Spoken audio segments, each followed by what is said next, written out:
नमस्कार, सत्ता में आपका स्वागत है। मैं हूं राहुल सिन्हा। बिहार में जहरीली शराब से मरने की घटनाएं लगातार सामने आती रहती हैं। ये घटनाएं ज्यादातर ग्रामीण इलाकों में देखने को मिलती हैं। बिहार पुलिस आजकल शराबबंदी को लेकर बहुत सख्त हो गई है। हालात ये हैं कि पुलिस पटना में शादियों में दुल्हन के कमरे में पहुंचकर शराब के लिए तलाशी ले रही है। घटनाएं ग्रामीण इलाकों में हो रही हैं और पुलिस राजधानी पटना में एक्शन में है। आज हमने इसी एक्शन और उस पर हो रहे पॉलिटिकल रिएक्शन पर एक स्पेशल स्टोरी तैयार की है, जिसे आपको जरूर देखना चाहिए। ममता बनर्जी आजकल दिल्ली में सरकार के खिलाफ विपक्ष को एकजुट करने के लिए आई हुई हैं, लेकिन इस एकजुटता से पहले कांग्रेस के नेता टूट टूट कर टीएमसी में आ रहे हैं और ममता ने उन्हें शामिल भी करा लिया है। ऐसे में क्या ममता बनर्जी कांग्रेस को तोड़कर विपक्ष को एकजुट कर पाएंगी, ये भी आपको बताएंगे। अजान के लिए लाउडस्पीकर का इस्तेमाल होगा या नहीं, इस पर आज बड़ा फैसला आने वाला है।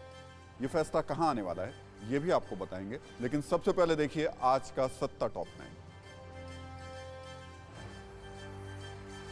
कांग्रेस के वरिष्ठ नेता मनीष तिवारी ने साल 2008 में मुंबई में हुए आतंकी हमले को लेकर अपनी पार्टी को घेरा है। अपनी किताब 10 फ्लैश पॉइंट 20 ईयर में कहा कि मुंबई हमले के बाद पाकिस्तान के खिलाफ कड़ी कार्रवाई नहीं की। वहीं बीजेपी ने तंज कसते हुए कहा कि अपने ही नेता ने कांग्रेस की पोल खोल दी।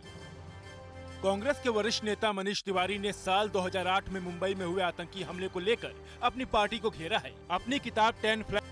कंगना रनौत के बाद अब कांग्रेस नेता मणिशंकर अय्यर ने देश की आजादी को लेकर विवादित बयान दिया है। इंडो रशिया फ्रेंडशिप सोसाइटी के एक कार्यक्रम में अय्यर ने कहा कि साल 2014 के बाद से हम अमेरिका के गुलाम बन गए हैं। ये भी कहा कि अमेरिका के साथ तनाव हुए, लेकिन मॉस्को के साथ हमारे संबंध कभी इस तरह से तनाव वाले नहीं थे।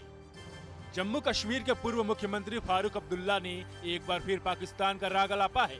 फारूक अब्दुल्ला ने कहा है कि पीओके पर पाकिस्तान से बातचीत ही समाधान है। फारूक ने कहा है कि जब चीन से बात कर सकते हैं तो पाकिस्तान से क्यों नहीं। वहीं जम्मू कश्मीर में अनुच्छेद 370 को फिर से बहाल करने की मांग की है। बिहार के बांका उप कोषागार 46 लाख रुपए की अवैध निकासी मामले में आज लालू यादव सीबीआई की स्पेशल कोर्ट के सामने पेश हुए। अदालत ने सीबीआई को 30 नवंबर को अपने गवाह पेश करने का निर्देश दिया। मामले में अब अगली सुनवाई 30 नवंबर को होगी। देश के कई इलाकों में आर्मी का युद्धाभ्यास जारी है।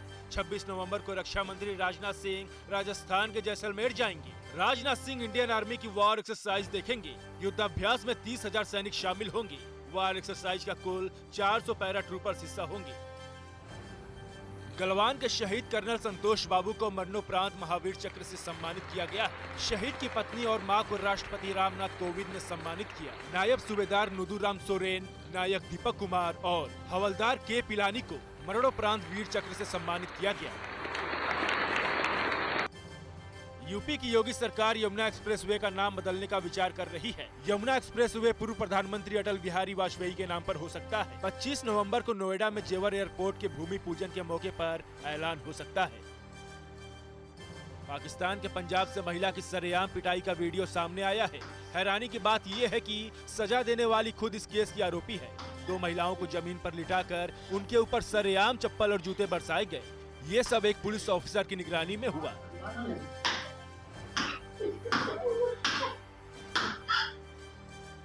चीन ने एक बार फिर ताइवान की सीमा में घुसपैठ की है। बताया जा रहा है चीन ने ताइवान के आसमान में परमाणु बम गिराने वाले विमान उड़ाकर अपनी ताकत दिखाई। पहले भी कई बार चीनी विमान ताइवान की हवाई सीमा में दिख चुके हैं।